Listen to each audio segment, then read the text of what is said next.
MHI-106. Huh? Hello? Yes, sir. Huh. Have you come through? And I think you have made it out. Have you understood? Yes, Yes, sir. sir. Hmm. Any doubt or any question you have in course of your study? Have you faced any doubt or any questions that you may put forth so that we can have a discussion on that first? Then I shall carry on.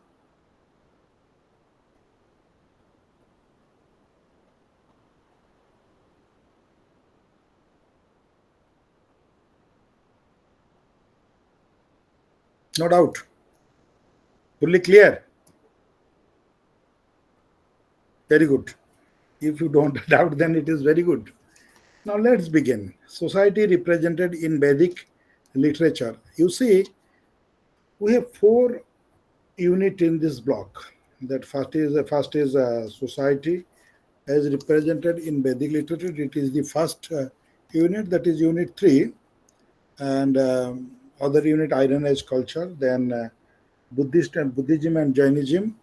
That is socio-religious reform movement represented by Buddhism and Jainism, and it spread um, in India, Central India, and also Peninsular India.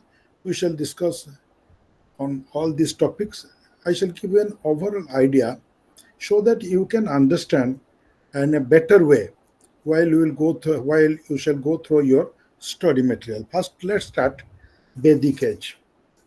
Now, why we call it Vedic age? Generally, this unit has been termed as society represented in Vedic literature. Now, we have the most ancient literature in the name of Vedas. How many Vedas are there? Four Vedas. Four. What Four. are they? What are they? Risham Riksam, Jadavatar. Jadu, Atha.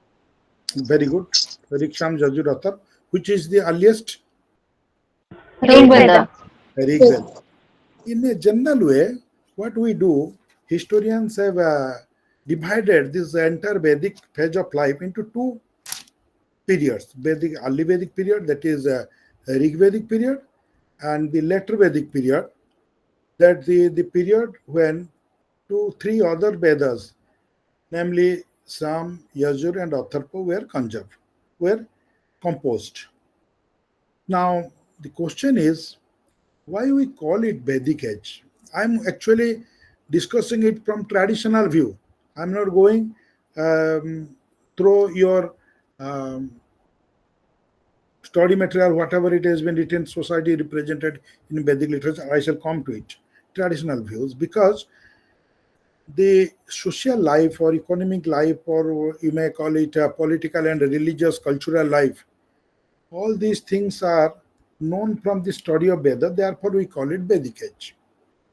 First of all, what these Vedas contain? These Vedas contain actually prayers in the form of chants or mantras, shlokas, hymns. They were written verses. Rig Veda is full of prayers to gods like Agni, Indra, and Soma. Similarly, Samveda is a representation of melodious expression of these Rigvedic prayers. And Yajurveda actually deals with the manners, custom, the process of sacrifices and rituals. For example, how to conduct a homa, yajna. What are the mantras to be charted at what stage? କୋଉ ଅବସ୍ଥାରେ କୋଉ ସମୟରେ ହୋମ କରିବା ସମୟରେ ଯଜ୍ଞ କରିବା ସମୟରେ କୋଉ ମନ୍ତ୍ର ପଢା ହେବ କୋଉ କୋଉ ପ୍ରିଷ୍ଟ ମାନେ କୋଉ ପାଖରେ ବସିକି ହୋମରେ ଆହୁତି ଦେବେ. All these things have been discussed in Yajurveda. Atharva Veda, similarly, it is prayers and chants to gods to cure illness, and therefore it is regarded as a text that provided insight into popular beliefs and practices.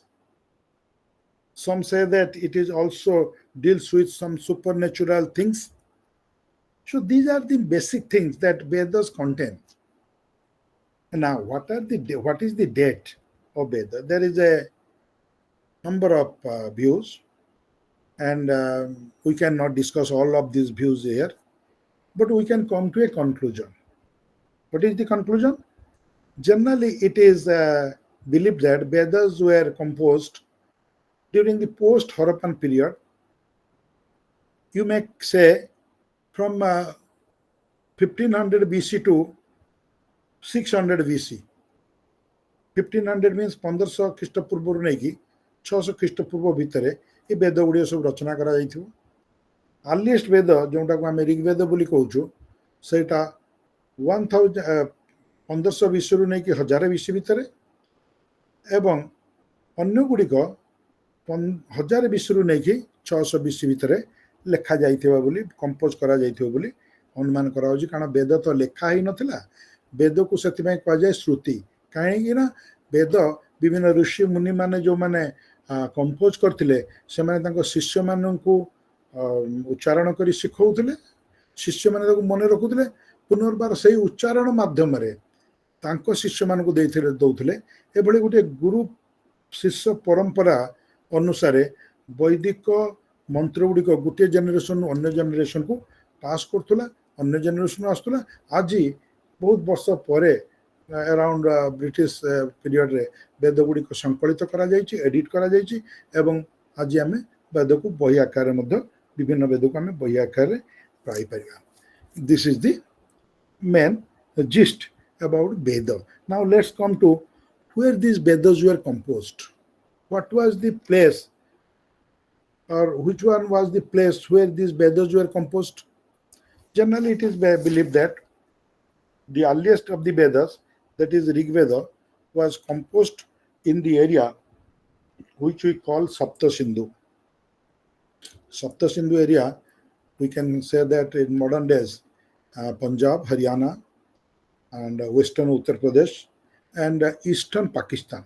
आज जो पाकिस्तान अंचल को आम देखुचे eastern Pakistan, जो सिंधु, झेलम, बितस्ता, चेनाब, राबी, सरस्वती आदि नई ऋषभदती एभली 7टी नई बोउथिले जो अंचल ताकू आर्य माने कहउथिले सप्त सिंधु अंचल। वेदर रचयिता बा वेदर प्रणेता माने थिले आर्य माने। सो ताकू सप्त सिंधु अंचल कहउथिले, एवं ताकू ब्रह्मवर्त भी कहउथिले। वर्त means land, Brahma means God, the land of God. Okay, is it clear? Yes, sir. Then later on, around 1000 or 900, 800 BC, gradually with the expansion of population, the settlement also expanded, Aryan settlement expanded. So Aryan migrated, gradually they migrated towards eastern region into the interior part of India, and they settled in an area which now corresponds to Uttar Pradesh, Bihar, and the northern part of Madhya Pradesh. And this area is generally called as Gangetic Doab, or we can say that Ganga Jamuna Valley. So this place came to be known as Aryavarta.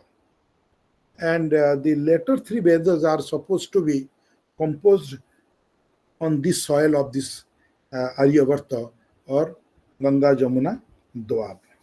So these are the Vedic things. And then only Vedas are not there. Vedas are associated with the different literature. For example, what are other texts associated with Vedas?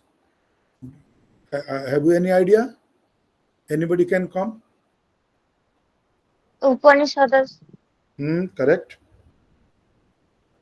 Right. Very good. Upanishad.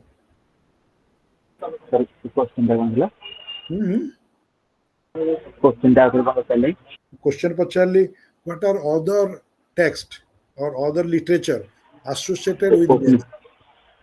उपनिषद अरण्यक वेदांग थिला हमरा वेदांग थिला सेपवेद आयुर्वेद धनुर्वेद गंधर्ववेद. These are all Vedangas. Then what are the part of Veda? From Vedas, they have been analyzed. And somebody, Gayatri, your name is Gayatri, okay? Gayatri told that it is Upanishad. Very good. Then another thing, most important thing of Veda, it is a part of Veda, we can say that, Brahmanas. Brahmanas. Brahmana is not a caste, Brahmana is a text. Okay? Where Vedic scripture, Vedic mantras have been analyzed. Okay? And Aranyakas. The philosophical part of Vedas are called Aranyakas because they were interpreted and discussed in a very lonely place. And generally, lonely place means at that time the sadhus, or we can say that the Vedic monks and rishis, they were living in Aranya, and they were discussing and elaborating on the philosophical aspect of Vedic mantras, and therefore these are called Aranyakas. Okay, and Upanishad, of course, where different discussion have been done on Vedic literature, and by giving a number of examples in the way of philosophical treatises, and then story. You have heard the story of Nachiketa and Yamaraj? Nachiketa story, I think you have heard. Yes, sir. Okay, so that belong to Katha Upanishad. There are 18 Upanishads, and likewise, they have tried to solve different mysteries of the life, death, life, and your relation. All these things that it has been mentioned in Upanishad. Then there are also another. There is another text. It is called Vedanga. Vedangas are not only one. There are many scriptures in Vedanga, like Kalpa Sutra. Kalpa Sutra, it is called Vedanga. It means the part of Veda or Anga.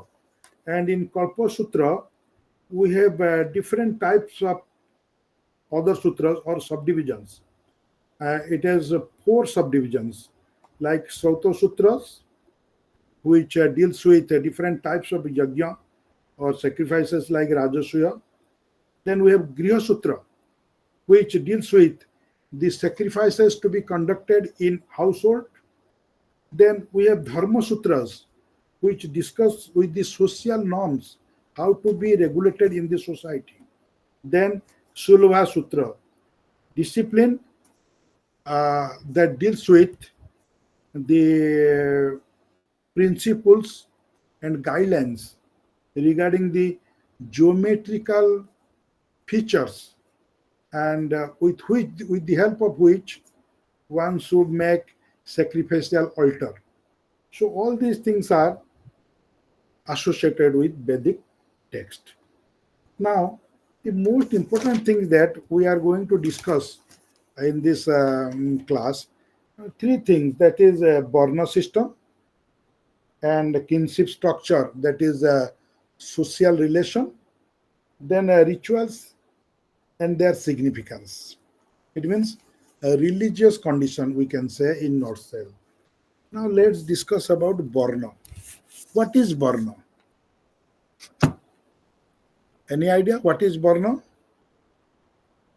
Caste. Varna means caste. Actually, that is not the true definition of Varna. Varna means color. Correct. Color, you are right. Then? Yes, come on, you are right. You are on the right track. Anybody else?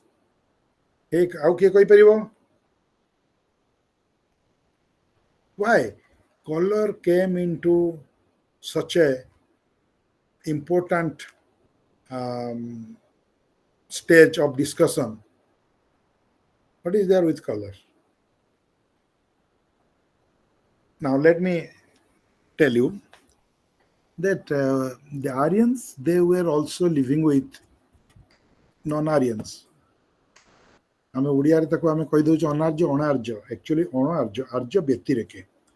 Those are not Aryans. Arya means, you see, it is very simple.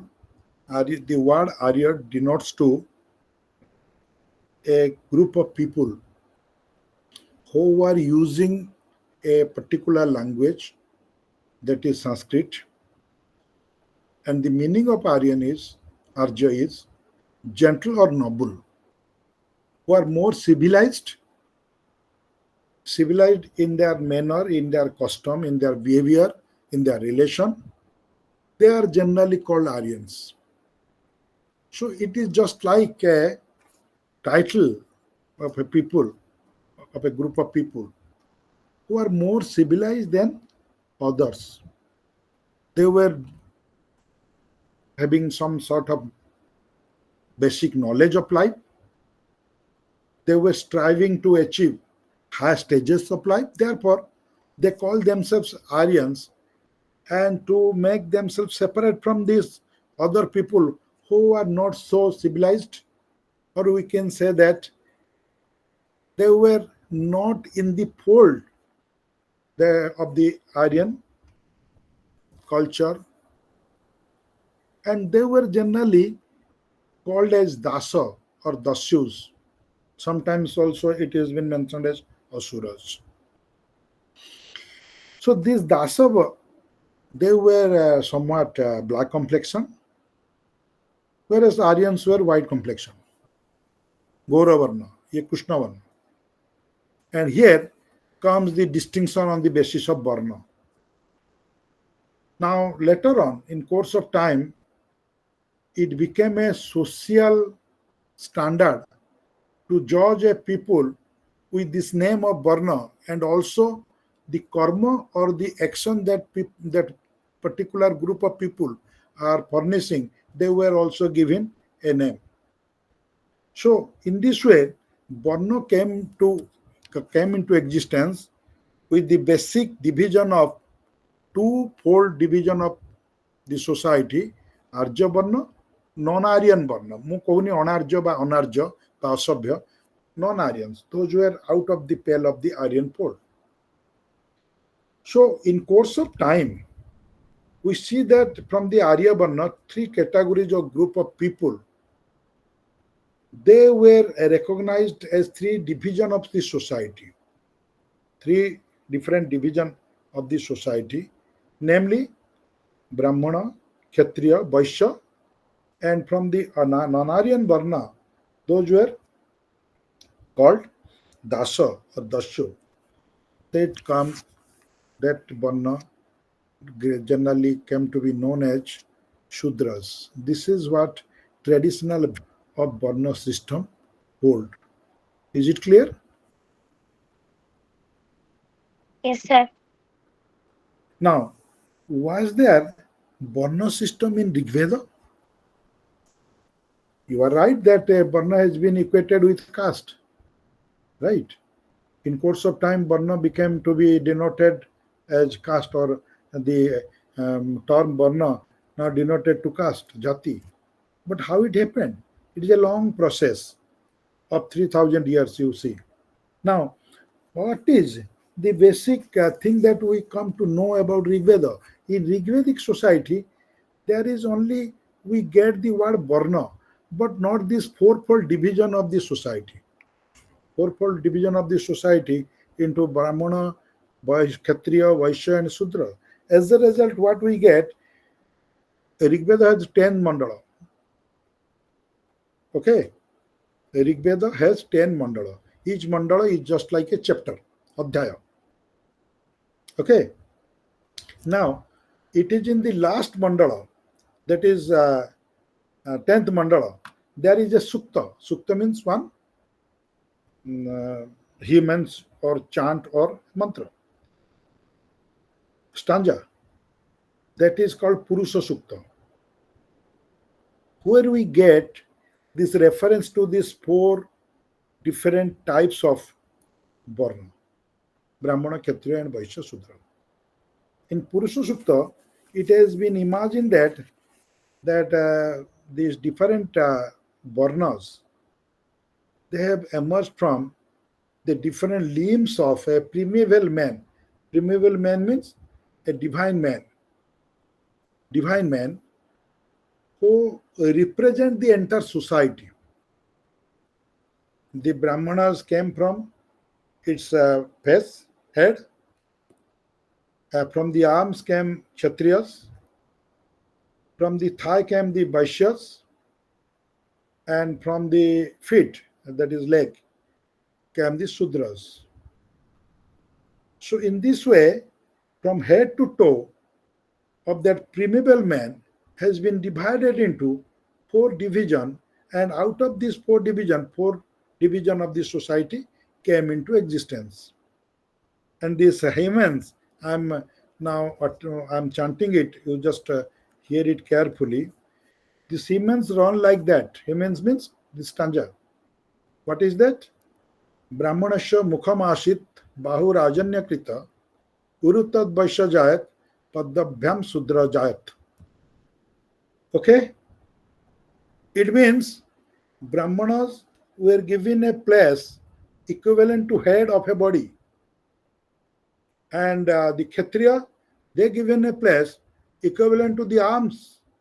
And base or Vaishya, they were the thighs of the body, and feet are the Sudras of that primeval man who is said to be equivalent or representing the entire society. Am I clear? Yes, sir. Now, what is this a consequence? What is the consequence of this narrative?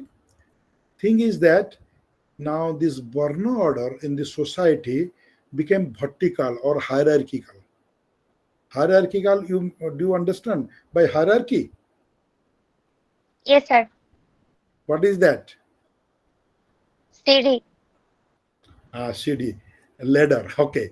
Now, in a ladder, as you see that it is from below to top, from top to bottom, that is below. So, whenever we imagine of a man, we first give importance to its head, that is at the top. So, feet is at the last. So, in this way, in this hierarchical society, Brahmanas occupied the pivotal position or the main position or the supreme position. And next came the Kshatriyas and then Vaishya. And this word Vaishya denoted to the whole mass of people, general mass of the society, who were carrying out the trade, agriculture, and pastoral activity or pastoralism. Now, in Vedic society, pastoralism was there. Pastoralism means ଗୋଚାରଣ କରିବା ବା ଗାଈ ଗୋରୁ ରଖିବା, ପଶୁ ପାଳନ କରିବା ଇତ୍ୟାଦି. So this, there is a word in Veda which represent to people. This means general people. So in Vedic political system, what we see that Jana is a greater identity, then come the bis, then come the Grama. So in this way, we see that Varna system came to be a leap or came to existence and be practiced. And what are the occupation that, as I told you, Sudras were service provider to the beasts, and Kshatriyas were the caretaker of the Jana, that is the Rajya, or what we say, that is a kingdom, and Brahmanas were the preceptor, or they were the performer of the rituals, and in other words, they were also called Purohita. It means they were to do welfare of the people by chanting mantras and pleasing the gods. So this is about the Varna order in the Vedic society. What I said, it is in a nutshell, because within limited time I cannot go at length to discuss all these points to elaborate it, and therefore I just give you a very limited and brief explanation of Varna system. Now, coming to the kinship relationship. Generally, Vedic period was a Vedic society was a patriarchal society. Patriarchal society, you just understand, I think, what does it mean? It means ପିତୃକୈନ୍ଦ୍ରିକ ସଭ୍ୟ ପରିବାର, ପିତୃକୈନ୍ଦ୍ରିକ ସମାଜ, ଯେଉଁଥିରେ ପିତା ବା ଘରର ମୁଖିଆ ଥିଲେ, ପିତା ବା father was the head of the family. And the most important thing is that in this society, generally sons were wanted. Son. And there is a very deep relationship between father and son. So the entire kinship of the Vedic period was based on father and son relationship. Why it is so? And in Mahabharata also there is a very good verse where it has been written, in order to get a son, one marry. Putrarte kriyate bharja. And therefore we see that in Vedic society the bond is generally based upon father-son tie. And that was based on mutual support between father and son. It is because this is the society where there was always struggle, war. War was conducted between tribes. Vedic society was a tribal society mainly. They were living in different tribes. So in this way, if there will be son, he would join his father in the war. And that was the main thing, that son was generally wanted. Son was generally required by a father. But interestingly, we must not be very much sad that girls were not preferred. Girls were also preferred. The birth of a girl was not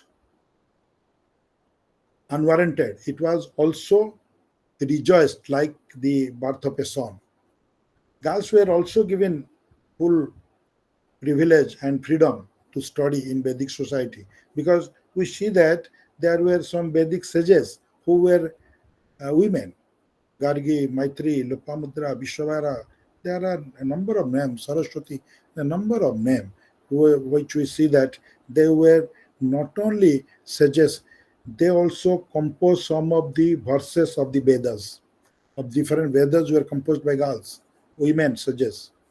So in this way, kinship was generally based upon the tie of father and son, because one thing is that the father and son was visualized as extended beyond the immediate power pair. This idea was developed from what? This idea was developed through the concept of Pitra, or we can say that patrilineal ancestor. Generally, one is required to remember the name of three generations. Generally, Pitras were not so much important in Rigvedic time. But gradually, we see that in later Vedas, the Pitras or the patrilineal ancestor were given a very important place. And these Pitras were generally defined as three generations of male patrilineal ancestors. That is father, grandfather, and great-grandfather. And offering prayer to them meant their memories would be preserved. While those of other ancestors, like matrimonial king's pot, that is Ma Gharuba, Ajagara Tarpu, it was marginalized. Samanya thila. So clearly, all these things suggest that it was a patriarchal society where father was most important. Next to father, sons were important. If father deceased, ବାପାଙ୍କର ଯଦି କିଛି ହେଇଗଲା, ସେ ଚାଲିଗଲେ, then the head of the family was the next in order. The eldest son of the family, eldest son, was becoming the Kulapati or the Grihapati, head of the family. So in this way, patriarchy is clearly visible in the Vedic society. And there are many things that we are not going to discuss. There is things like Bhartavya, Sapatna, all these things are there. They are all denoting different types of kingship. Bhartavya means that is brother-like means, and the Sapatna means the rival. It means um, literal meaning which uh,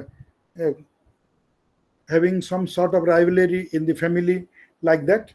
So we are not going to discuss all these things. I'm only giving you a very clear picture of the things. Now rituals. Coming to now, this is about kingship. In short, we can say that Vedic society was a patriarchal society where father used to be the head of the family. It means mother was not secondary. Mother was given equal status. Women were also given equal status and equal respect in the society. There were women sages who also composed Vedic hymns or mantras. Similarly, women also were given freedom to be educated, and there were also some sort of ancestor worship, we say, in the name of Pitra in the later Vedic page. So, in this way, a patriarchal society developed in the Vedic period, which is still continuing. Now, I think that almost all of you are aware of this Sradha Vyavastha, Sradha system in our society. ଆମେ ଘରମାନଙ୍କରେ ଆମ ପିତୃପୁରୁଷମାନଙ୍କୁ ଆଜି ବି ଶ୍ରାଦ୍ଧ ଦଉଛେ ବିଭିନ୍ନ ସମୟରେ। ସାଧାରଣତଃ ଦୁର୍ଗା ପୂଜା ପୂର୍ବରୁ ମହାଳୟା ଶ୍ରାଦ୍ଧ ଗୋଟେ ହୁଏ, ପିତୃପୁରୁଷଙ୍କୁ ପିଣ୍ଡ ଦିଆଯାଏ, ତମମାନେ କଥା ଜାଣିଥିବ। ତାପରେ ଯେଉଁଦିନ ଘରର ମୁଖିଆ ବା ବାପା ଯାଇଥିବେ ବା ଜେଜେବାପା ଯାଇଥିବେ ତାଙ୍କୁ ମଧ୍ୟ ଶ୍ରାଦ୍ଧ ଦିଆଯାଏ। ସେ ସମୟରେ ତିନି ପୁରୁଷଙ୍କ ନାଁ ଉଚ୍ଚାରଣ ହୁଏ। ଆଜି ପର୍ଯ୍ୟନ୍ତ ସେଇ ବ୍ୟବସ୍ଥା କଣ୍ଟିନ୍ୟୁ କରୁଛି। Is it clear? Yes, sir. Now, Yes, sir. the rituals. Now, Vedic ritual, so far Rig Veda is concerned, it is very pure and simple. What was the process of ritual? Only conducting Homa or Yajna in every household. Remember one thing, there was no temple in Vedic age, and there was no image worship in Vedic age. In Sanatan Vedic religion, there was no provision for image worship or temple. It was later on added. In Hindu society, it was later on added. But Vedic society has no scope for image or temple. Then what was the general tendency of performing puja or pleasing the god? General tendency was they were conducting Havan. Havan means yajna or sacrifices. Every household was a mandir. Every household was having a yajna. I told you that there are Kalpa Sutra and different sutras. They described about different types of rituals. As I told you, Griha Sutra that describe about the conduct of sacrifices in every household. So in this way, there were also one sutra, as I told you, which discusses about the preparation of the sacrificial altar. Havan kunda jo hueni, Havan kunda kemiti habo, tar geometrical, tar bibhinna prakarra diga, tar ayatana, tar mapo ityadi sei sutrare ଲେଖା ହେଇଛି। ସେମିତି ସେଇ ସବୁ ଦୃଷ୍ଟିରୁ ଦେଖିଗଲେ ଯେ ବୈଦିକ ଯୁଗରେ ପ୍ରତ୍ୟେକ ଲୋକ ଘରେ, ଆଟଲିଷ୍ଟ ଋଗ୍ବେଦିକ ଯୁଗରେ ଆମେ ଦେଖୁଛୁ ପ୍ରତ୍ୟେକ ଲୋକ ହବନ କରୁଛି, ନିଜେ ନିଜେ ଯଜ୍ଞ କରୁଛି। But in course of time, when we see that a group of people emerged as a priestly class, what we call them? କଣ କହନ୍ତି ଆମେ ତାଙ୍କୁ? Priestly class, Brahmins, Brahmana. That Brahmana, now they became the conductor of these sacrifices. And these mantras, as I told you, they're nothing but prayers to different gods like Indra, Yagni, Soma, Varuna, Aditya. Now, how many gods are there in our Hindu religion? How many gods? Uncountable gods. Huh? Yes, Uncountable. like you can't tell. Okay, anybody can come. How many gods? Say Brahma, Vishnu, Maheshwara. That is Trimurti. छप्पन कोटि Huh? 56 कोटि जो 8 भागों में विभक्त Kete koti? 56 56 It is not clearly. I'm not. You are not clearly audible. I think your microphone has some defect and not clearly audible. 56 56. Chapanda. 56. again Where from you got this number, my friend? Where from you got this number? Go to pile number ta.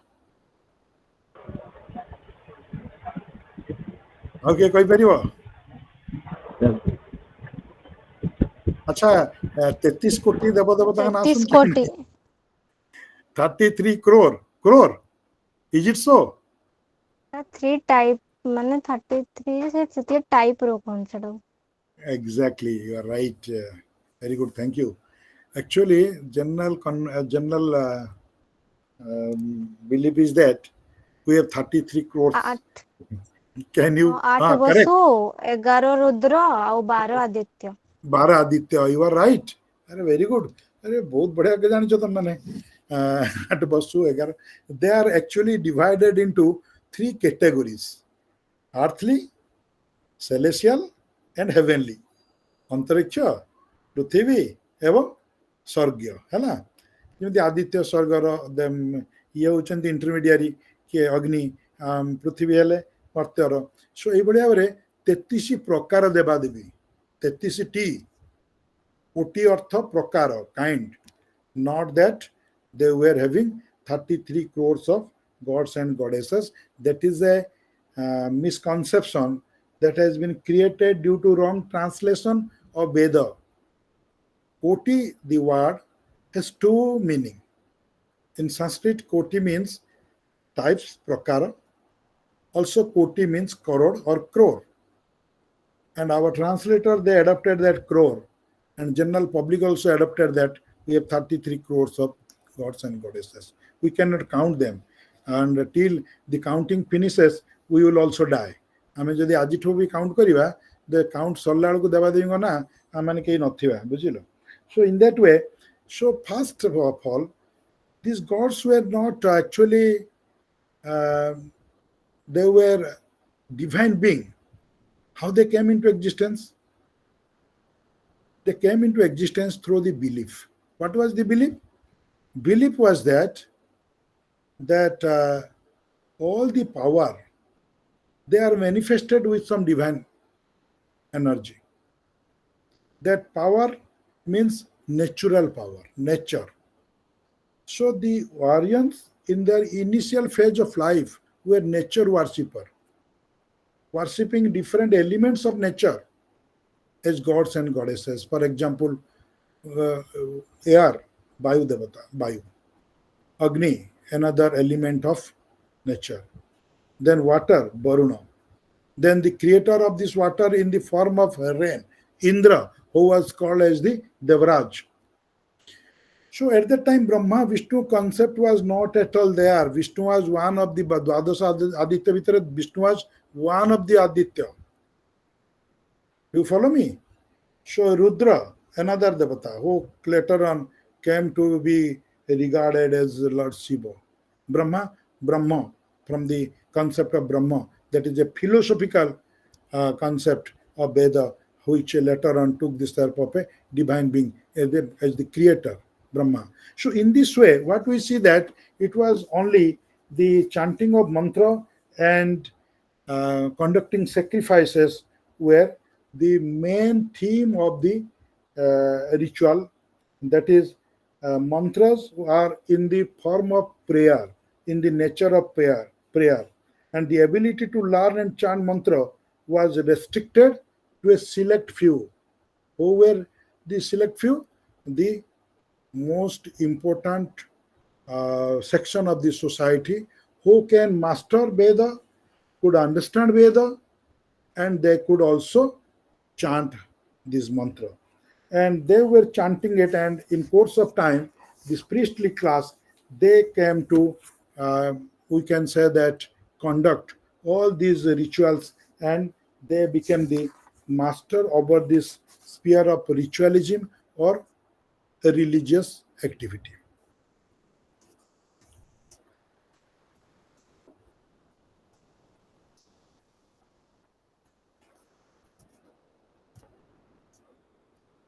Dharma Sutras, which were later on written on the basis of Veda, it was part of Kalpa Sutra.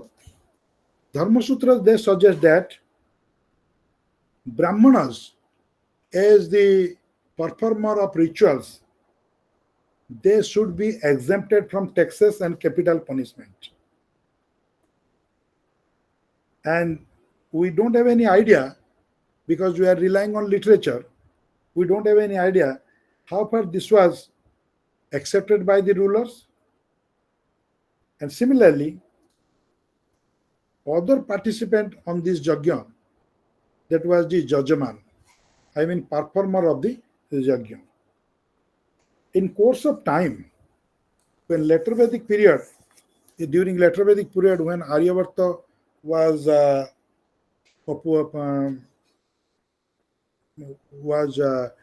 settled, was inhabited, and gradually settlements of the Vedic people, that Aryan people, expanded. States, I mean kingdom, began to emerge, and the Rajanya class, which was hitherto known as Rajanya, now later on it came to be known as Kshatriyas. Now they began to dictate the rules and laws. Now they began to conduct the yajnas in large scale, and these yajnas were generally objected with the idea to show their pomp and grandeur, their strength. Yajnas like Ashwamedha and Rajasuya were performed with the engagement of large number of priests, and also people were allowed to be onlooker of this yajna, but not to be participant. They could not participate, but onlooker. देखि पारिबे, participate करि पारिबेनि। के करिवे? राजा बा राजपुरुष माने, राजन्य वर्ग माने, सेमाने जजमान हेबे एवं पुरोहित माने बा priestly class यज्ञ conduct करिवे. In this way, gradually during later Vedic age, there was a shift of ritual activities from ordinary people to a selected few, that is only Rajanya class being Jajamana and the priestly class being the Purohita. Is it clear? I think it is clear, because the first unit is over. We shall come to the next unit. Any doubt?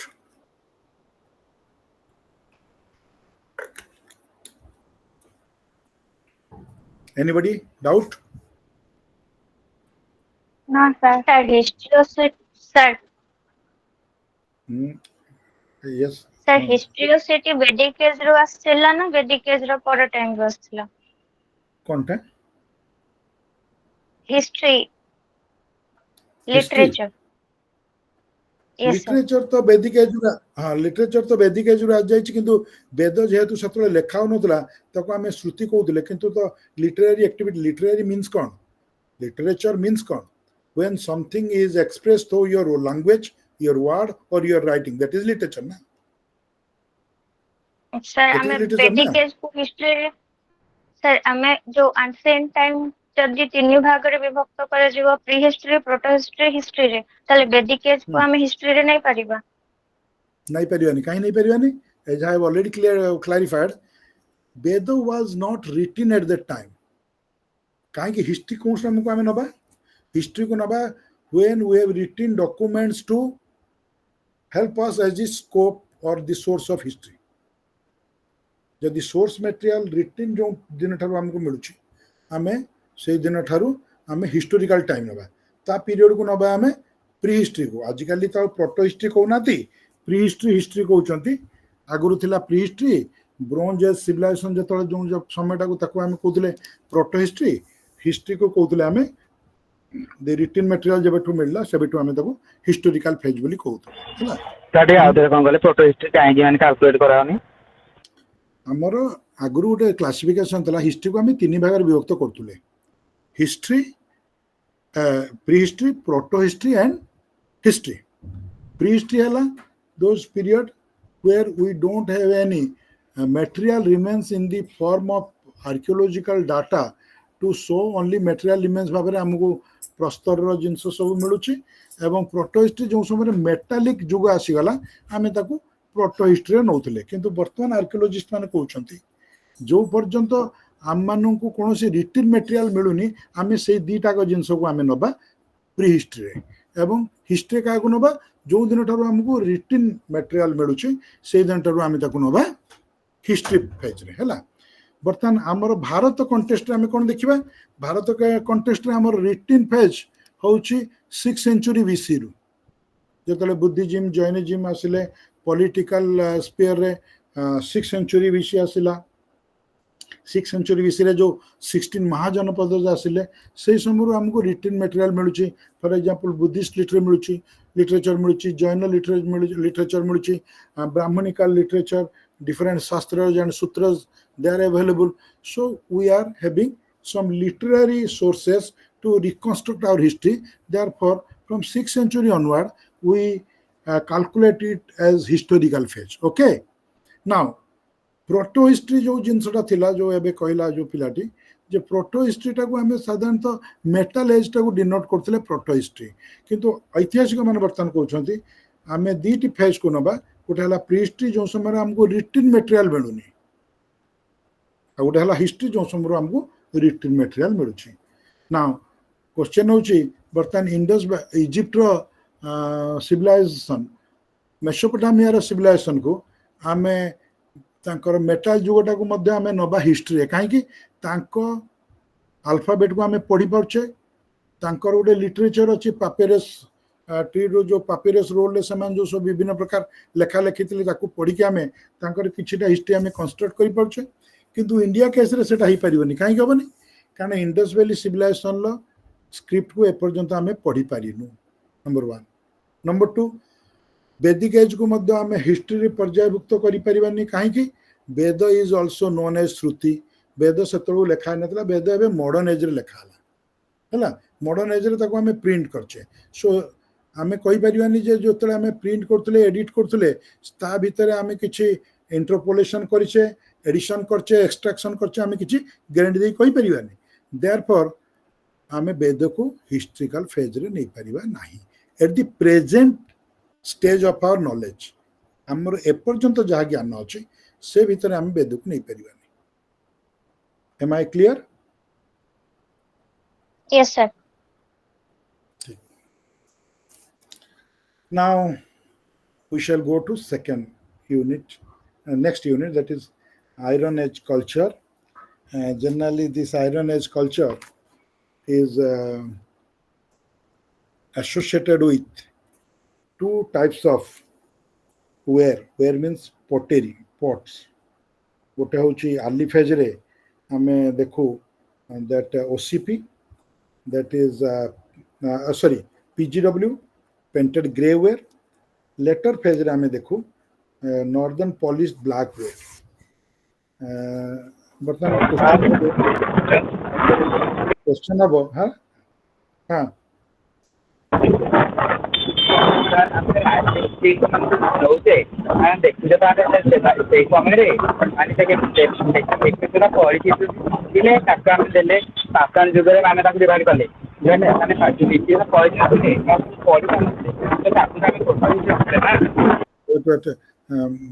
your voice is not audible. Your mic has some disturbance. So you may also put your question in the box so that I can chat box. I can read it and answer. Hello हाँ sir आम जो मैंने देखुचे मैंने लेख writing skill को लेकिन जो देखुचे आम लिपि जो मैंने मनीष लिपि सहित मैंने जान ना तो ताकू रखिले पेज आ मैंने मनीष जो लिपि सहित परिचय था से लिपि का पढ़ी पारे रखिले फोटो हिस्ट्री आज जो मैंने मनीष लिपि सहित परिचय था कि आम जहाँ पढ़ी पारे रखिले आम हिस्ट्री तो आम मैंने लिपि जो अनुधान करवा फोटो हिस्ट्री मैंने कहीं मैंने हिस्ट्री जीव ना से हाँ प्री हिस्ट्री भीतर तो जो से कथा तो कहते मुझे तो से कथा कहली जे सेटा प्री हिस्ट्री भीतर ही जीव जेहेतु आम लिपि पढ़ी पारने बा लिपि ना जो जिनस आम पढ़ी पारने से जिनस आम पाखे ना बराबर ना से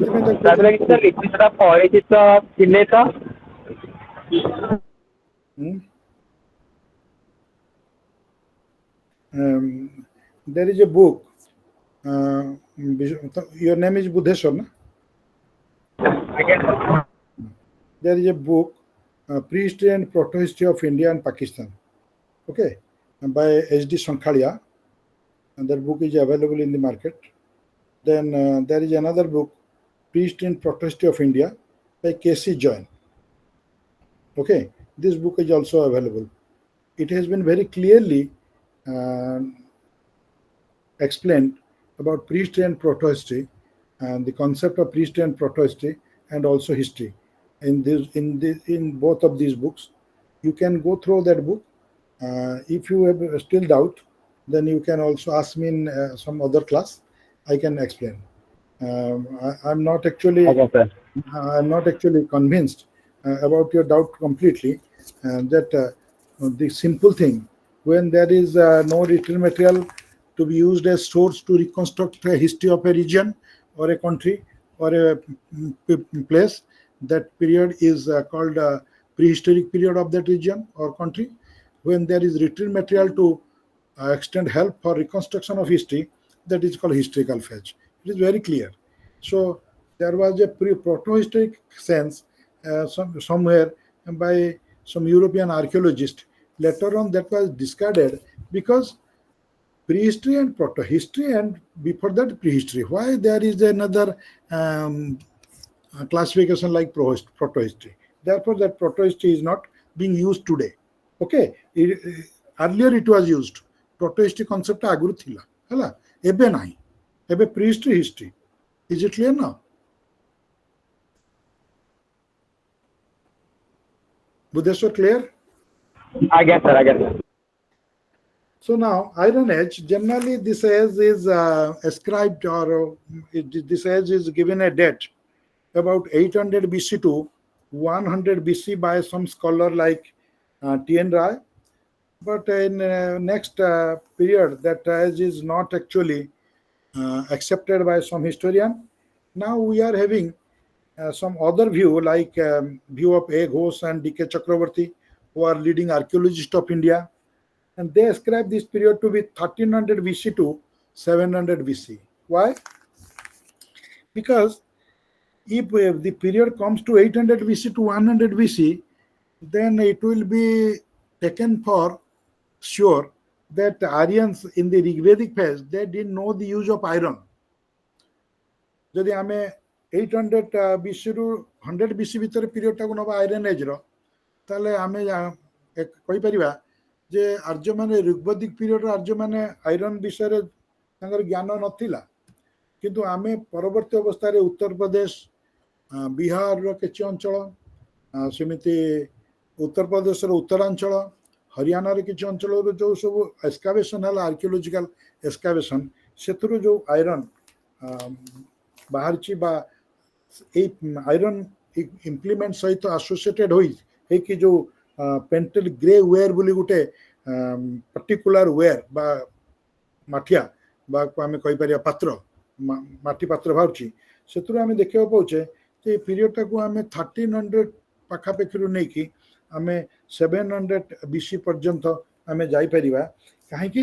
ଆମେ ଋଗ୍ବେଦରୁ ପାଉଛେ ଗୋଟେ ୱାର୍ଡ ଯେଉଁଥିରେ ଆୟସ ଲେଖା ହେଉଛି ଏବଂ କୃଷ୍ଣ ଆୟସ, ଆୟସ ମିନ୍ସ ଧାତୁ, କୃଷ୍ଣ ଆୟସ ହେଲା कला धातु मीन्स लुहा सो यही सब जिनस को आम विचार करिकी आम देखुचे that northern iron age in northern India is generally represented by a particular type of pottery which we call painted greyware and northern polished blackware. In the initial phase of iron age, say from 1300 BC to 700 or 800 BC, we have painted greyware, and from 700 or 600, 700 BC to 100 AD, we have northern polished blackware phase. And this northern polished blackware, why I'm telling it, it is a very refined pottery which suggests that there was some sort of a remarkable material growth during this time. And this period generally coincide with the period of urbanization in India in the Gangetic Valley, also the period of Mauryan Empire. Therefore, we see there was some sort of expansion in agriculture and trade, and this iron age culture helped for this expansion of trade and agriculture.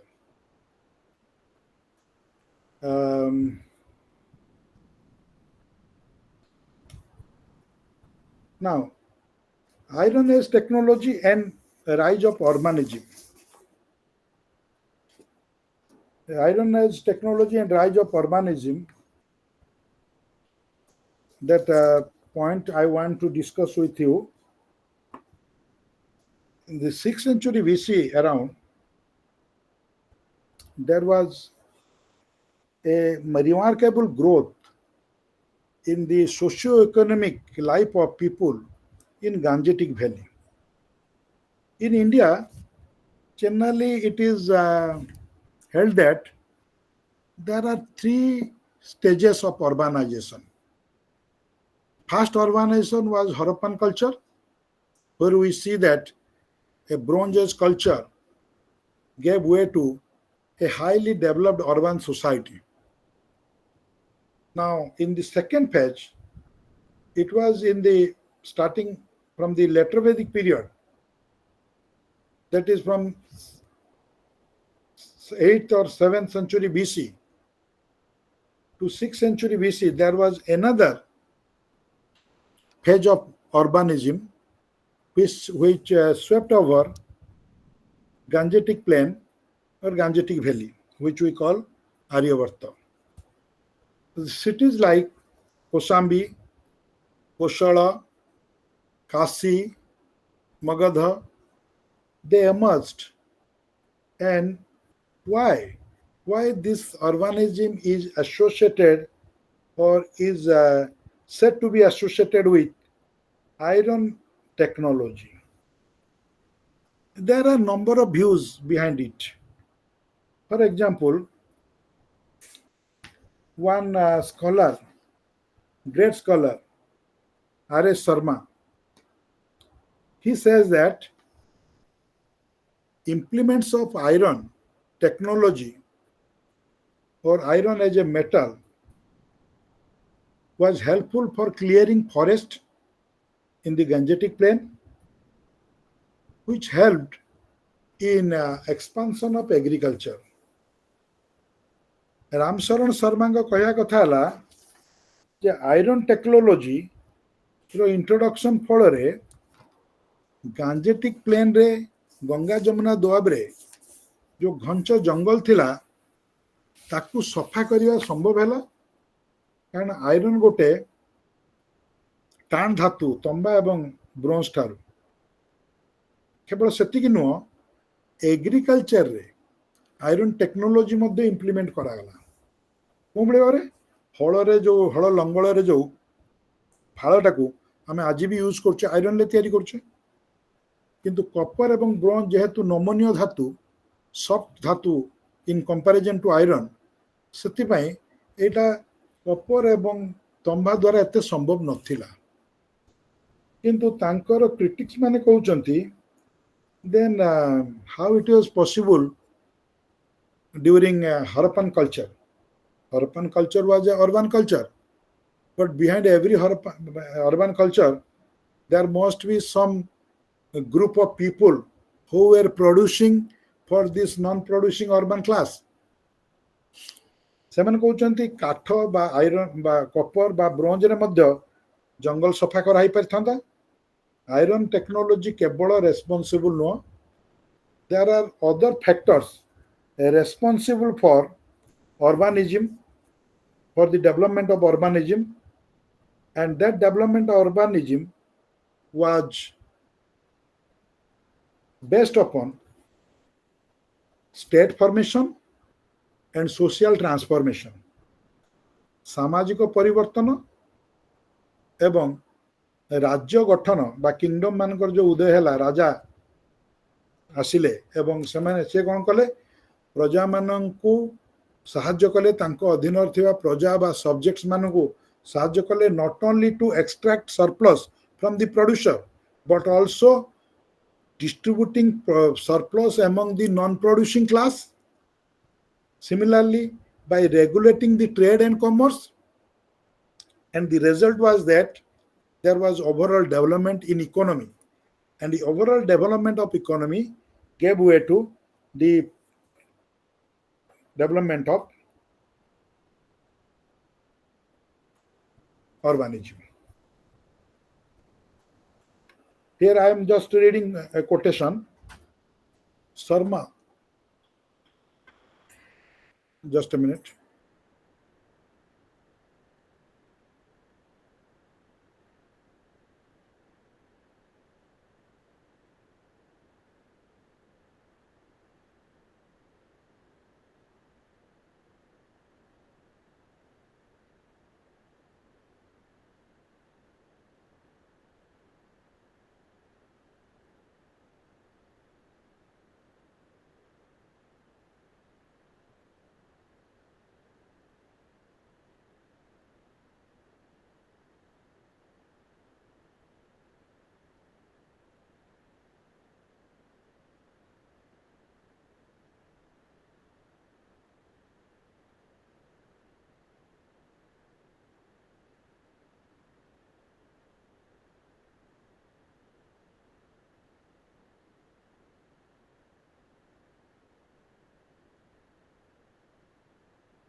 And now coming that as I told, as I was discussing, Mr. N.R. Rao of the opinion that is of the opinion, से कहउछन जे iron और केवल iron technology रे एटा high पार न थांता, कहीं ना जदि iron द्वारा forest clear करा होतला ताले फॉरेस्ट को जाली की मध्य क्लियर ही पार थांता, इज राइट, किंतु फॉरेस्ट को जालिबा द्वारा एते क्लियर ही परिबनी जति ताको तार जड़ ता मूलरू खोलिकी करा जाय परिबो। किंतु ए घोष और डीके चक्रवर्ती ये दी जन आर्कियोलॉजिस्ट एवं हिस्टोरियन से माने कहती जे आयरन और रेस्पॉन्सिबल थिला, किंतु केवल आयरन इम्प्लीमेंटेशन द्वारा अर्बानाइजेशन संभव नुह।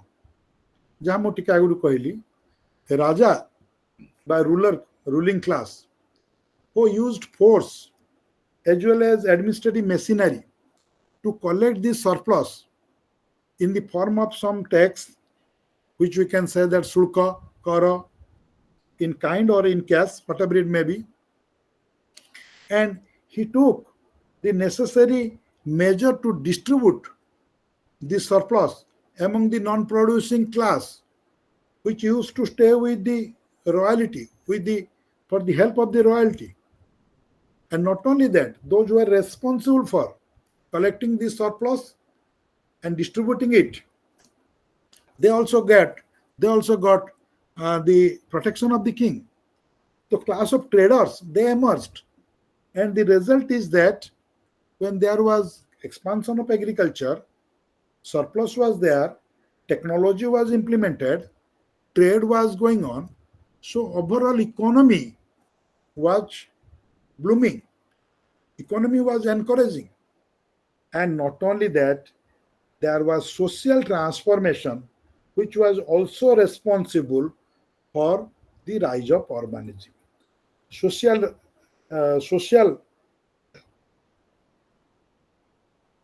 responsibility to provide that surplus, because surplus is a social product.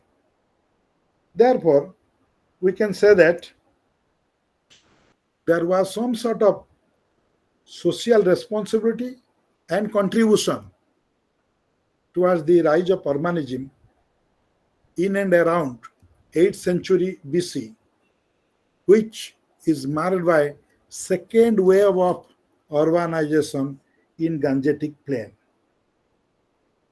So we can say that unlike Bronze Age, that is Harappan culture, where we have seen a very good link between bronze and state society, no such link was necessary in the Iron Age.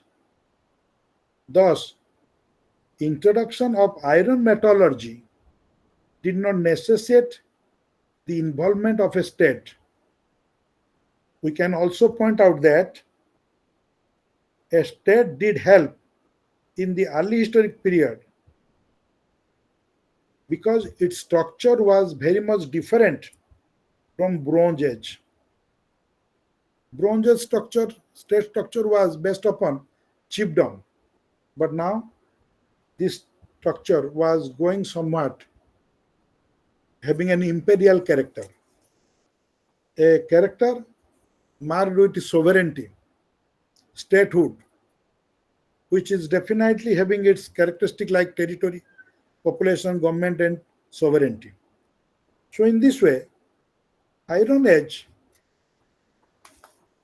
had a tremendous effect on social transformation in northern India during this time. Next thing that I am going to discuss, Unit 6, socio-religious ferment in North India, Buddhism and Jainism. I shall take a break of 5 minutes. You can also take a break of 5 minutes to take water, and for a brief rest. 5 minutes.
Now come back. Okay, let's start. Now in this unit, we are going to discuss about socio-religious ferments, that is a socio-religious reformation, transformation during 6th century BC, with special reference to Buddhism and Jainism. Before that, we should have a short political discussion of the period. In the political context, what we see in northern India, around 6th century BC, the settlement and state formation was almost over. And we see that the entire northern India was divided into a number of Janapadas. Janapadas, they are political units. They are also called territorial states with sovereignty. Sovereignty means Sarvabhauma. It means mighty state under nobody's control, having their own power, one territory, one people, one government, independent. And among these states, there were monarchies as well as the republican government, and some of the republican government or republican states were having chiefships, and these republican or chiefships states were called Ganasanghas. Among the Ganasanghas, we have most famous Ganasanghas like Bajis, Mallas, and smaller Ganasanghas like Sakyas, Kulias, Mauryas, like that. And these 16 Mahajanapadas, among the monarchical states, there were Anga, Magadha, Koshala, Kashi, Bascha, Kuru, Panchala, Matsya, Surasena, and towards further west, there were kingdom or Janapadas like Gandhara and Kamboja. And Avanti and Chedis, two Janapadas were in central India. Another Janapada, it is called Asmaka or Asaka. It is in Deccan, on the other side of the Vindhya. These Janapadas are mentioned in Jaina literature, Buddhist literature, as well as Brahmanical literature. Brahmanical literature also give two more Janapadas, Kalinga and Saurashtra. One is on the coast of Western Sea, that is Arabian Sea. Kalinga, that is our Odisha, situated on the coast of Eastern Sea or Bay of Bengal. So it is clear that these Janapadas were spreaded over a vast stretch of land, covering a wider geographical area. Among the Jaina literature, Bhagavati Sutra is taken to be more authentic than others in understanding and getting the name of these Janapadas. And so far the Ganasanghas are concerned, these Ganasanghas are combination of two words. Gana means people or people having equal rights, equal status. Sangha means assembly.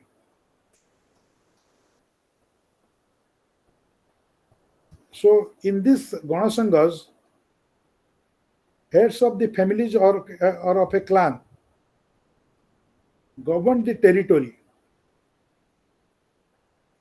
In some cases, few clans formed a confederacy, where the chief of all clans constituted an assembly to govern the territory of the combined clans or confederated clans.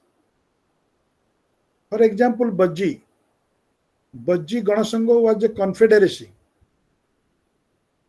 When I am talking about confederacy, are you able to understand what is the meaning of confederacy? Confederacy means union of two federation. For example, before 1991, Soviet Russia was a confederation of states. India is a federation of states. If India and some other state will join hands together to remain united, then that will be called as confederacy. Confederation ଆମର ଓଡ଼ିଆ କହିପାରିବା ରାଷ୍ଟ୍ର ସମୂହ. Clear? Is it understood? Yes, sir. These Ganasanghas were generally Kshatriya clans, and the social organization of these Ganasanghas with a profoundly Kshatriya clans and a marginal occupation of non-Kshatriya like Brahmanas, artisan, and karmakaras like that. But Ganasangha was composed of mainly of Kshatriya clans, and the land was owned by common, and its right was entrusted with the clan itself. So these were the Ganasanghas. Now there are a description of Bajji, Kasi, Koshala, Anga, Magadha. I'm not going detail, you can understand them. Among these Janasanghas, among the monarchical states, the most important states were Magadha, Koshala, Abanti,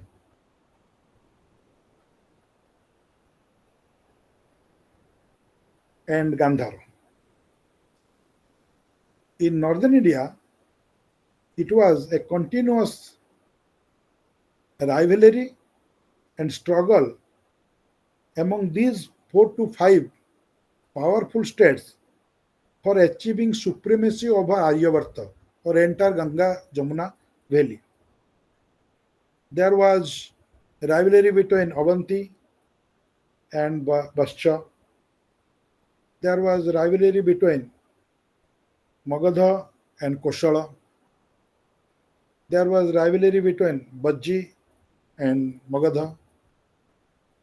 So later on, around 4th century BC, there was a halt on these rivalries, and Magadha emerged as supreme power over entire northern India, and it's extended its power further south,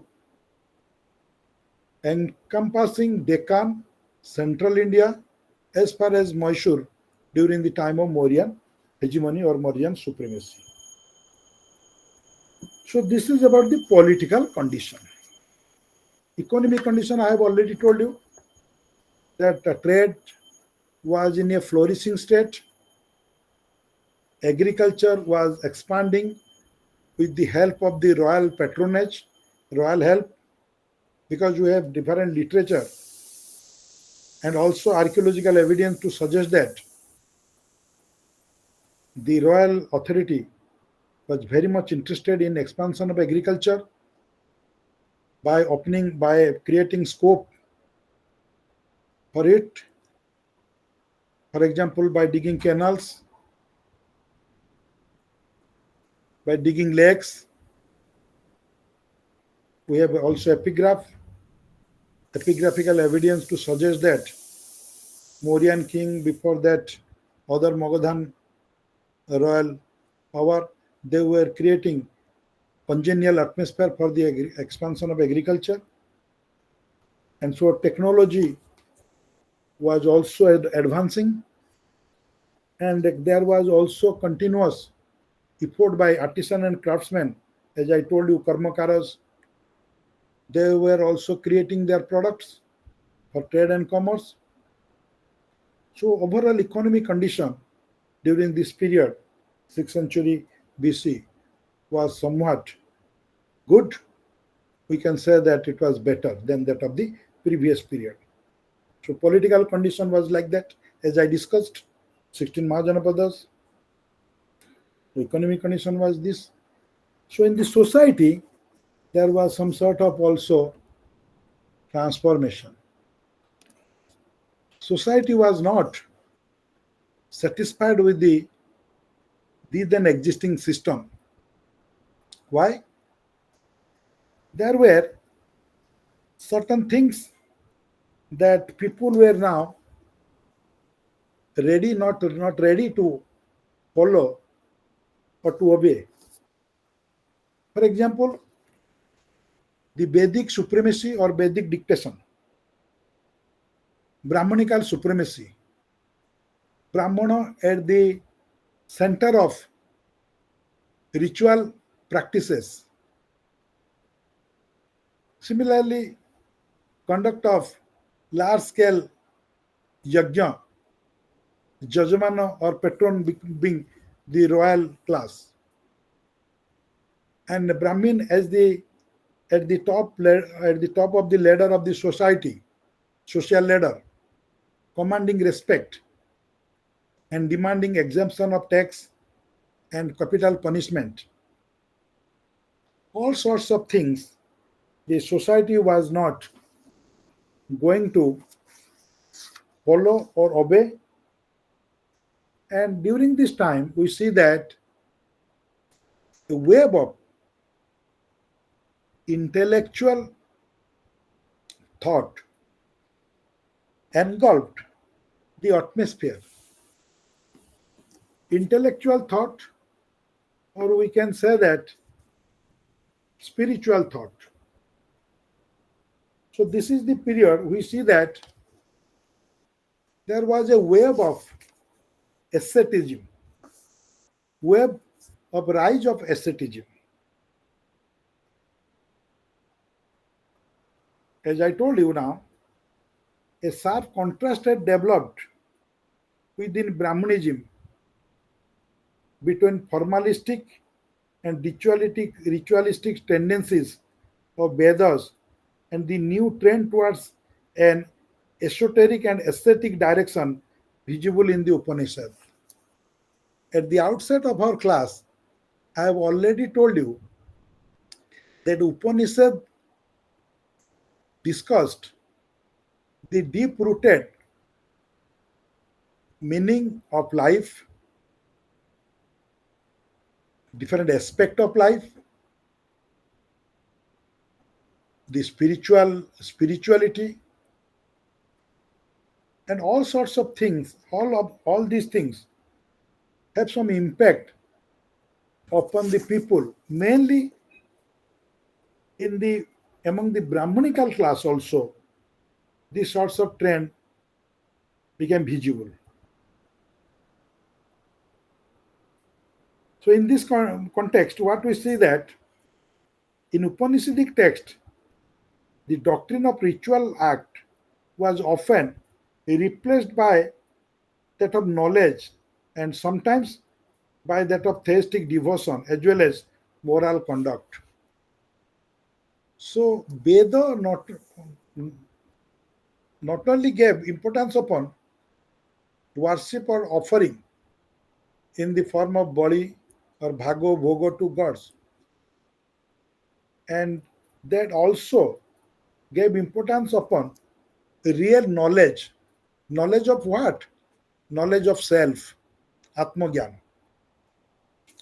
So in this way, what we see that theistic devotion, ଈଶ୍ୱରଙ୍କ ପ୍ରତି ଆସ୍ଥା ସ୍ଥାପନ କରିବା, as well as moral conduct, ନୈତିକ ବା ଚରିତ୍ରିକ ସଠିକତା ରଖିବା ବା ଚରିତ୍ର ନିର୍ମାଣ କରିବା, ୟା ଉପରେ ମଧ୍ୟ ଉପନିଷଦ ମାନେ ଆଲୋଚନା କରିଥିଲେ.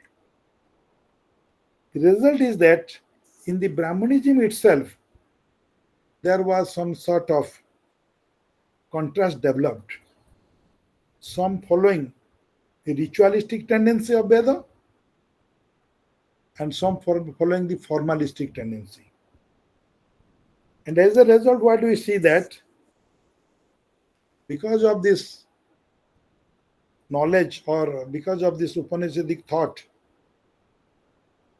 and a religious tradition parallel to Brahmanism developed. And that tradition was the tradition of asceticism. Now, what is asceticism? Asceticism को सरल अर्थरे कहिले सन्यासवाद, सन्यासी जवा. Generally, in a Vedic system of our life, there were 4 parts of the life. आश्रम system गोटे थिला जो कहला धर्म ब्रह्मचर्य, गृहस्थ, वानप्रस्थ एवं सन्यास. सन्यासी कई जाऊ नथिले. वृद्ध बयस समस्ते असहाय हो पड़ला परे, निस्सहाय हो पड़ला परे साधारणतः सन्यासी भावरे कालातिपात करथिले. किंतु किछि लोक युवक अवस्था मध्य सन्यासी संसार को त्याग करी जीवन बिताया ପାଇଁ ଭଲ पाइले. And we cannot say that from where this asceticism developed. The origin point of this ascetic order is very obscure. Obscure माने एते स्पष्ट नुह. केबेठु ए सन्यासवाद बा सब किछि छाड़ी की चली जिबा, ईश्वर प्रति शरणापन्न हवा बा कोनोसी गोटे पावर प्रति समर्पण कर देबा, ए केबेठु आरंभ होला आमे ताकू कहि परिबानी. There were very ancient teachers, and these teachers in the remote period, they provided knowledge for this asceticism, but their date cannot be ascertained. But by 6th century BC, growth and spread of asceticism was visible. Most characteristic feature of the new religious life that sprang up during the 6th century BC was centering around this asceticism. Some Brahmana or Brahmin people, they also joined this ascetic order, but they left Brahmanical tradition. The philosophers or the forerunner of these ascetic schools or asceticism were called Sramanas or Paribrajaka. Sramanas or Paribrajaka. And who were Sramana and Paribrajaka? They were the people who had left the society and became wanderers. How they lived? They lived on the alms and they practiced rigorous penance of various forms. उपास रहिबा, शरीर को कष्ट दबा, ता द्वारा ब्रह्म बा आत्मज्ञान लाभ करिबा समानकर मुख्य उद्देश्य थिला. At the same time, they also rejected the authority of Veda and the authority of the Brahmanas. They also ridiculed माने टाइटापरा करिबा, अट्टहास्य करिबा बा क्रिटिसाइज करिबा. They criticized the Vedic tradition, the rituals, complicated rituals following Vedic tradition, and also they dictated that Vedas are absurd. Or in plain sense, we can say that they put emphasis on the absurdity of Veda. They declared that the entire Brahmanical system was a conspiracy against the people by the Brahmanas for the purpose of enriching themselves by charging exuberant fees for rituals.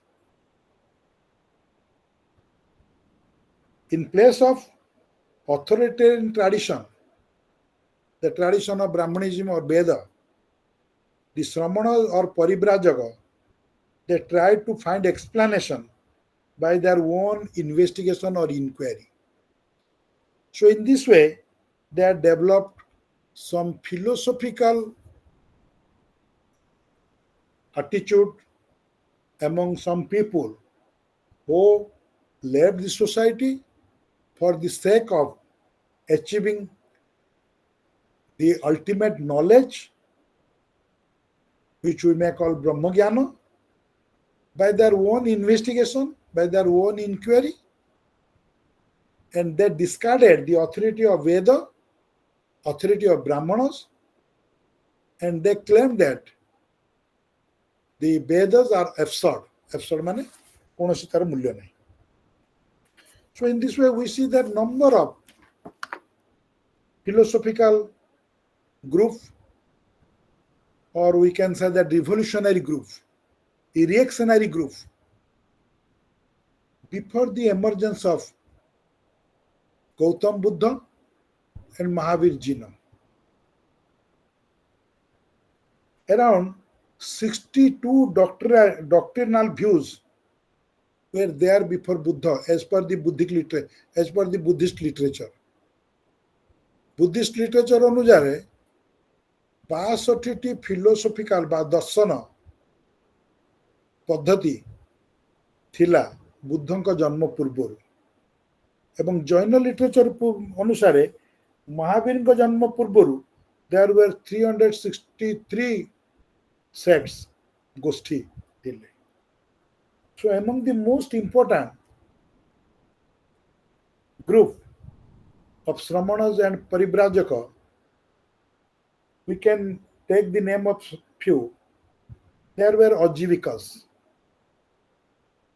And this Ajivika sect was founded by a group of teachers of Kosala, and the leader of this group was Makali Gosala.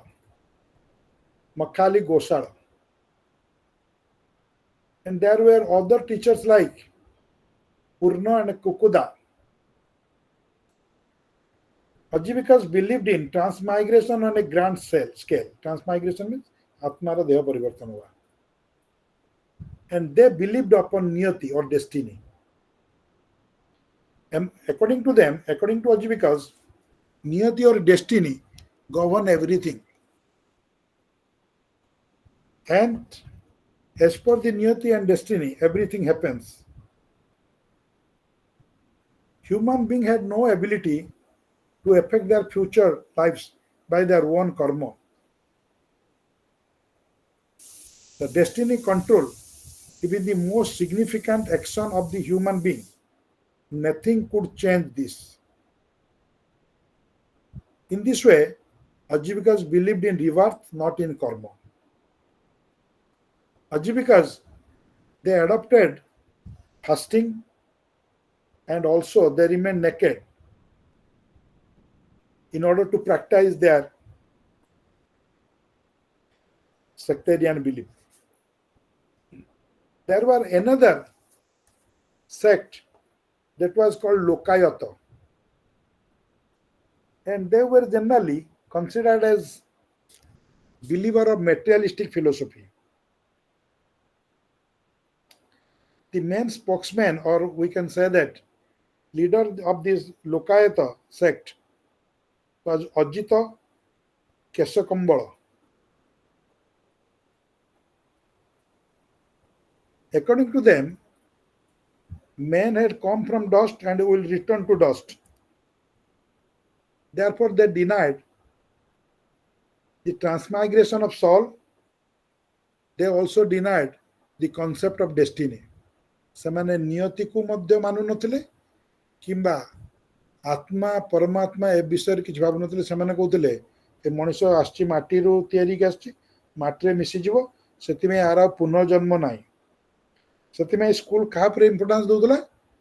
ସେ କହୁଥିଲେ ଡୁ age you like, ତମେ ଯାହା ଇଚ୍ଛା କରୁଛ, ଯେମିତି ତମକୁ ଭଲ ଲାଗୁଛି जहाँ तुम खायापी चाहूच से कर सेमती आमर गोटे फिलोसफिकल दर्शन अच्छी चारबाग दर्शन परवर्त अवस्था से डेभलप कला ये लोकायत फिलोसफी रु कौन कहला जावेद जीवेत सुखें जीवेत ऋणं कृत्वा घृतं पिबत भस्मीभूत शरीर पुनरागमन कृत कह कथा जिते पर्यंत बंचुच भल की बंच दरकार पड़े जदि पैसा नहीं ऋण करी घी पिओ मैंने भलरे रुह भल खाई कहीं जो शरीर थे जलीज सी पुणी आउ थे के आसो केमी so in this way this sort of philosophical things began to develop. Another philosophical doctrinal sect developed. They were called skeptics. It means they had all the time disbelief or doubts of everything. They doubts everything. They avoided commitment to any point of view. According to them, no conclusive knowledge was possible, and therefore they did not even commit them to saying that people views were wrong. ସେମାନେ ସବୁକୁ doubt କରୁଥିଲେ ଏବଂ ସେମାନେ କହୁଥିଲେ ଯେ ଯାହା କହୁଛି ତାକୁ ବି ଆମେ ଡାଉଟ୍ କରୁଛୁ କାହିଁ ନା କହିପାରିବୁନି ସେମାନେ ରଙ୍ଗ କି right. Now, these are some of the most important philosophical treatises, or we can say that tradition, followed by some group, Ajivikas, Lokayatas, Skeptics, Shramanas, and Paribrajakas. Now let's come to Buddhism and Jainism. Buddhism, as you know, ମୁଁ ଭାବୁଛି ବୁଦ୍ଧଙ୍କ ଜନ୍ମ ବିଷୟରେ ସବୁ ଜାଣିଥିବ ନା କିଏ ଜାଣିନି? ଆଜ୍ଞା ସାର୍। ହଁ କଣ ଜାଣିଛ ଟିକେ ବୁଦ୍ଧେଶ୍ୱର କୁହ, ମୁଁ ଟିକେ 5 ମିନିଟ ରେଷ୍ଟ ନିଏ। ହଁ ଜନ୍ମ କି ହଁ ନେପାଳର ଲୁମ୍ବିନି ଉଦ୍ୟାନ ତାଙ୍କ ଜନ୍ମ ହେଇଥିଲା ତ। very good. In 566 or 67 BC, Buddha was born.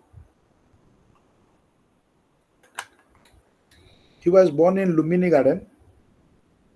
His father was Shuddhadana, who was the chief of Sakya clan. Sakyas were living in Himalaya Tarai region. It was a Kshatriya clan. I have already told you there were some Kshatriya clans who were having Ganarajya or Gana Sangha. So this was also a republican state. So he was the chief. Shuddhadana was the chief. We can say he was a king. So after birth, Buddha was provided with all sorts of facilities to lead a life of a aristocratic life. But later on, somehow he could not cope with this life. He encountered a number of suffering by the people. He encountered a number of sorrows by the people. Once he came across, according to Buddhist scripture, Buddhist literature, he came across 4 people of at different stages. One was sick, one was an old man, one was a dead body, and the last one was an ascetic, Parivrajaka, sannyasi. So he could realize that this life is full of sorrow.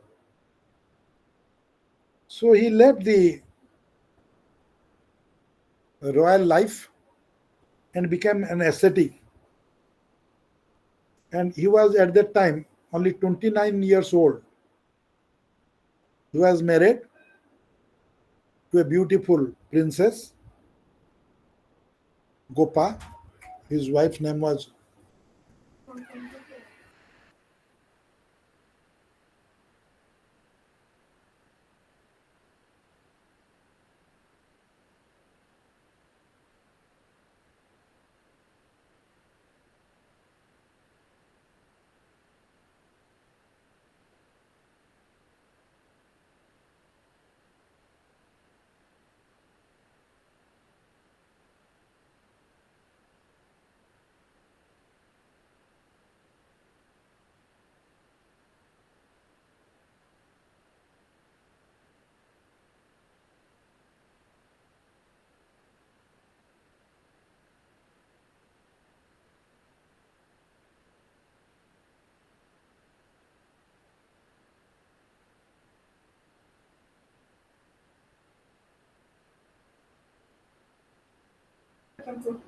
Just a minute, give me 2 minutes.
Hello.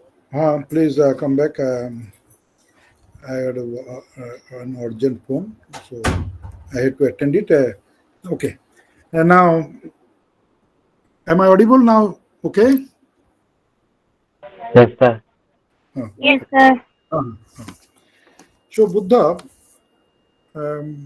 wandered as an ascetic for a number of years, and at the time of his leaving of his home, he was only 29 years old. So he achieved enlightenment in around 35 years of age. So for 6 years, he roamed over Vaishali, Rajagriha. He went to many teachers to learn about the art of meditation, to learn about the philosophical treatises. But later on, he gained enlightenment on the bank of river Niranjana under a peepal tree, and that is also called Buddhi tree nowadays. After that, and there he achieved his enlightenment and was called Buddha.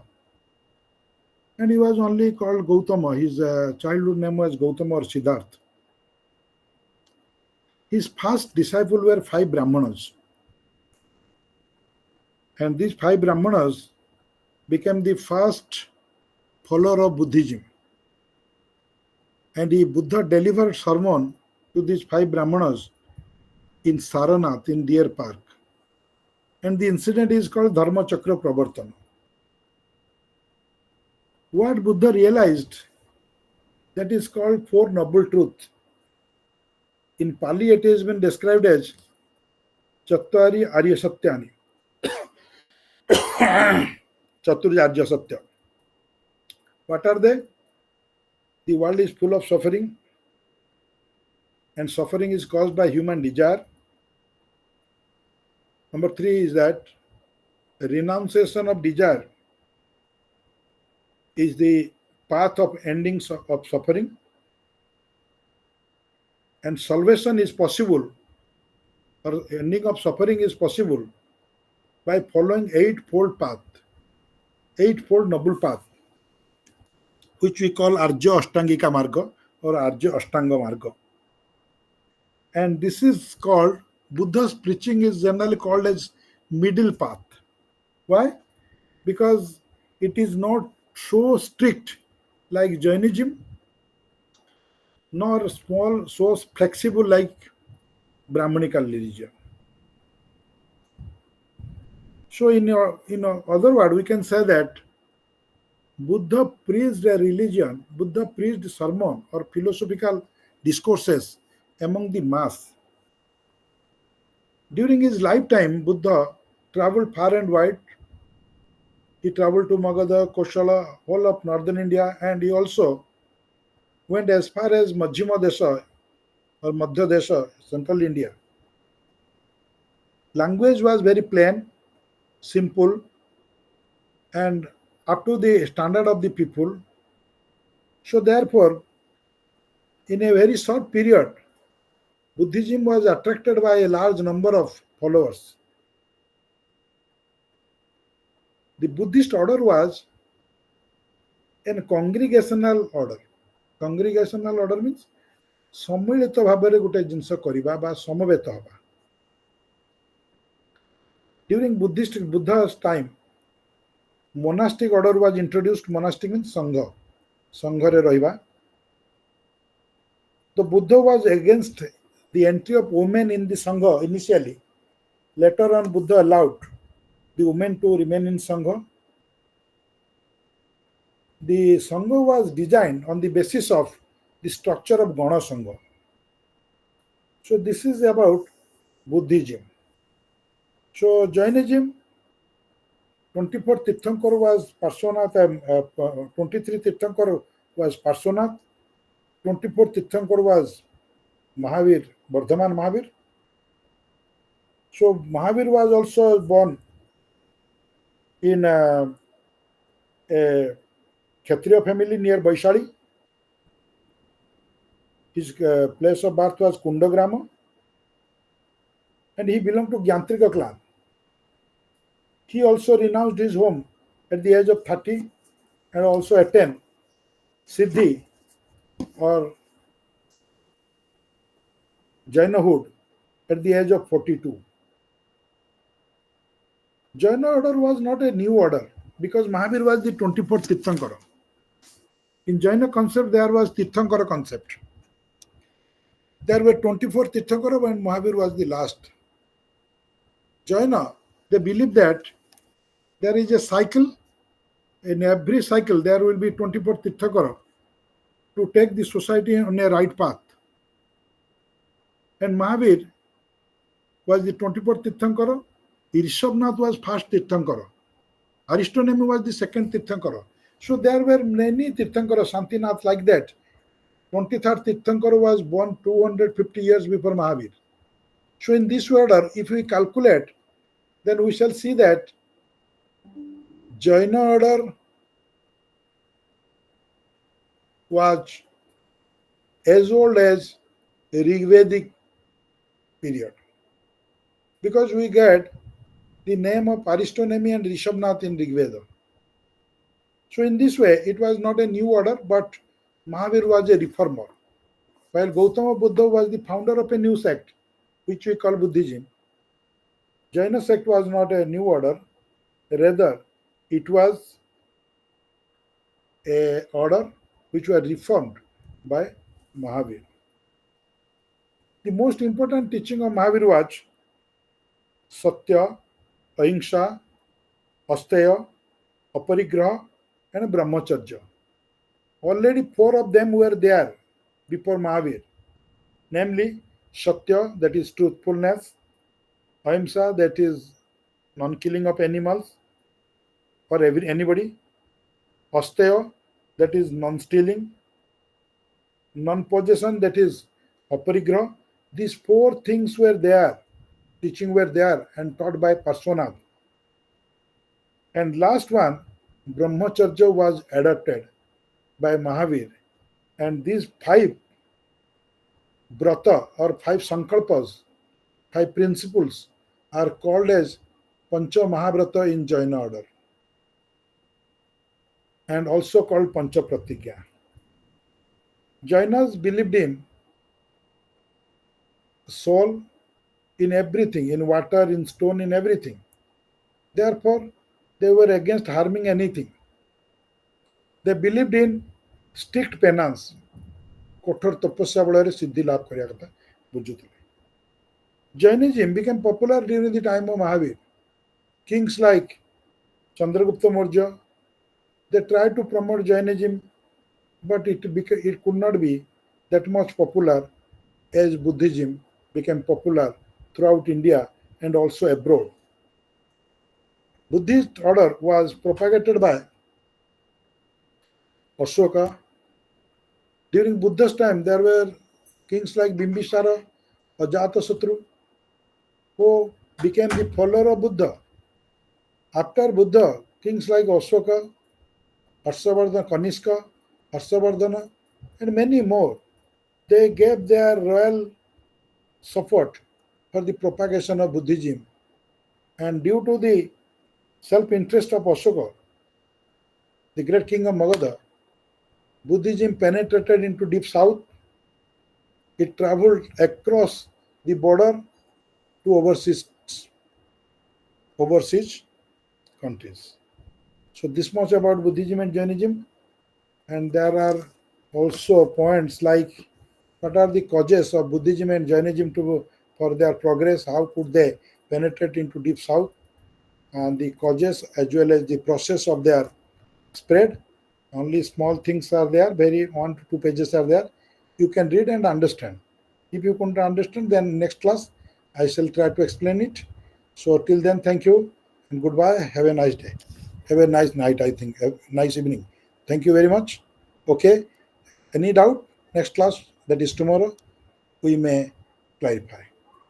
Okay. Thank you, sir. Okay. Good evening. Thank you, sir. Thank you. Welcome.